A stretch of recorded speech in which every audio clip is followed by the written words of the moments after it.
The O'Reilly Factor is on tonight.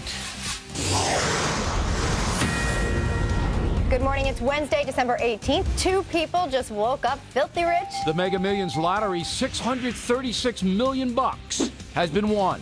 But what will happen to the folks who get the money? It's often very troubling. We'll have a special report. A Factor investigation will tell you about the hundreds of millions of dollars Planned Parenthood is getting from women who have abortions. Is there a war on babies in America? Also tonight, it's the Christians' turn to respond to some Christmas controversies. And Miller on why the Speaker of the House is so tan. Well, they probably weren't there yesterday when I was out cutting my grass. Caution. You are about to enter the no spin zone. The Factor begins right now.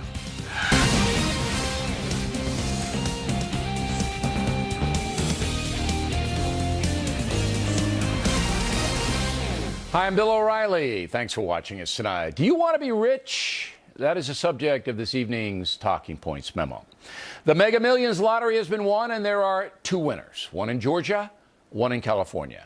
And if they take lump sum payments, they each get close to $171 million before taxes. The feds will then take 39.6% of that. If the winners take an annuity, they get $6.4 million for the next 30 years. If they die, their heirs get it. And the feds also get 39.6. So we have two new one-percenters in America tonight. Do you wish you were in that circumstance? Well, here's what happens when a person is wealthy. First, he or she becomes a target. Some folks want a piece of their money and will lie and cheat and steal to get it. So rich people have to hire lawyers, lots of lawyers, because they will be sued, extorted, and stolen from. That will happen. Every person you deal with will consider your money. Good folks will not let it influence how they treat you, so pray you know good folks. Take the case of 42-year-old Abraham Shakespeare, who won $30 million in the Florida lottery 4 years ago. By all accounts, Abraham was a generous guy, helping family and friends with his money. 1 year ago, this woman, Doris Moore, was convicted of murdering Mr. Shakespeare, part of a scheme to get his money. And then there's 45-year-old Pedro Quezada of Passaic, New Jersey. He won $338 million in the Powerball lottery, worth about $152 million after taxes. Presto, Pedro's ex-girlfriend suing him for half. There are legions of lawyers lined up to bludgeon wealthy Americans and corporations. They work for a piece of the action. They don't charge you up front. So ruthless people can hire them to try to extort money in civil court. If they lose, so what? Every affluent person in America is in danger. Every one. Thus, the two folks who have won the big money this week will see their lives instantly change, and perhaps for the worse. Their relationships will be different, and they will have to watch every move they make, every telephone call, every cell phone camera, everything they do. Their freedom will be severely curtailed.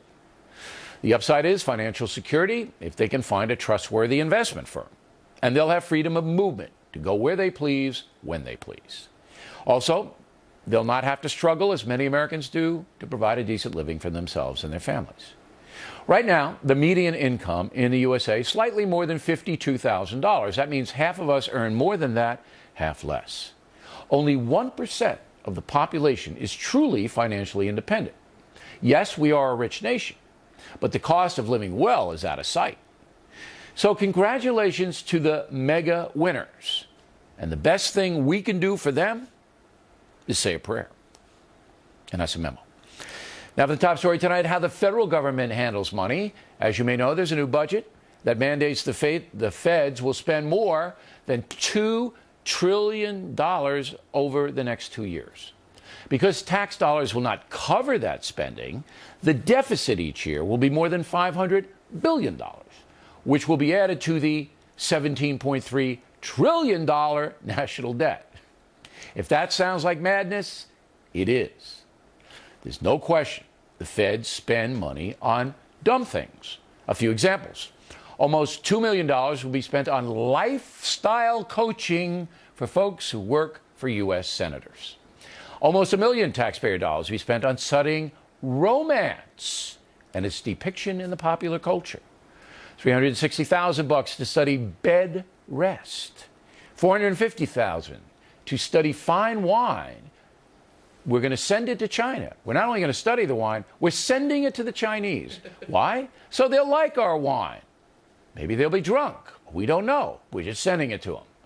And $1 million to build a bus stop in Arlington, Virginia. I want to go to that bus stop when it's completed. $1 million for a bus stop. All right?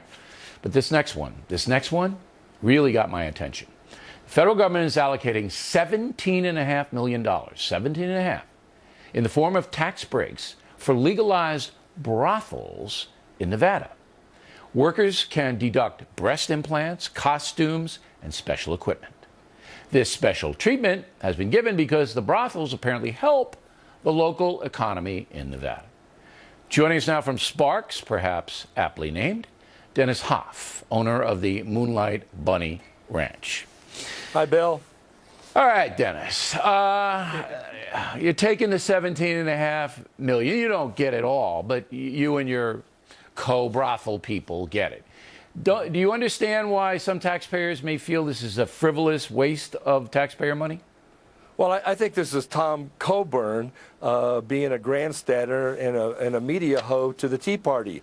What he's really trying to do is attack the tax code by eliminating exemptions, no different than if the Avon lady couldn't write off her makeup or her gasoline to get to your house. But here, look, Coburn, by the way, is the senator from Oklahoma who put out a lot of the stuff that I just cited, and I'm glad you cited him. But if you were just a regular American lady and you had breast implants, you can't deduct them, okay? You can't. That's right. All right? It's your expense, your choice, you do it. But in your establishment, even if they work for maybe 3 weeks, they can deduct it. You can see, Dennis, because you're a smart guy, that this could be a giant con on the American taxpayer. But let's put that aside for a moment. Tell me what the benefit is of your business and others like it in Nevada. What is the benefit there? Job creator. But Bill, I have 150 employees and 600 working girl prostitutes in my 7 brothels in Nevada. We put a lot of money back into the economy, and that's what it's about. This isn't the conservative way to eliminate deductions. Okay, so you're putting money back into the economy. I think that's true. And you live in a rural part of the state where there's not a lot of other stuff going on except aliens landing and nuclear waste being buried. So that's not a big, expansive industry there. But you still should do it on your own, Dennis. You're an entrepreneur. You're smart enough to have tapped into something that provides you a nice living. You don't need my money. And you don't need everybody else's money, particularly those people who object to what you do. You don't need it. So if I were you, Dennis, I would tell the IRS, we don't want these deductions. We're not even going to put them down. Wouldn't that be good? No, that wouldn't be good at all. We need deductions. And you don't need them. No, you're making plenty of money. You don't need them. Well, so are you, and you're writing off your ties. I'm not putting deductions for breast implants on my tax return. But you're a small business. You're putting the sticky buns that you and Miller eat in the airport. No, I'm not. And those I'm not ties putting any you're sticky buns on anything. You wouldn't believe. I don't take hardly any of that.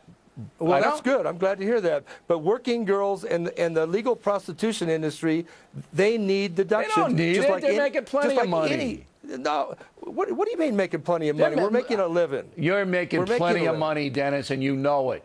The guys that walk in there pay you a good buck, and they're out of there in an hour, okay? I mean, come on. It's a cash cow.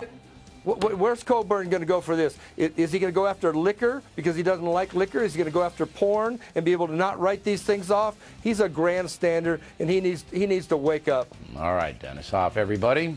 Next on the rundown, is there a war on babies in America? We have some incredible information for you.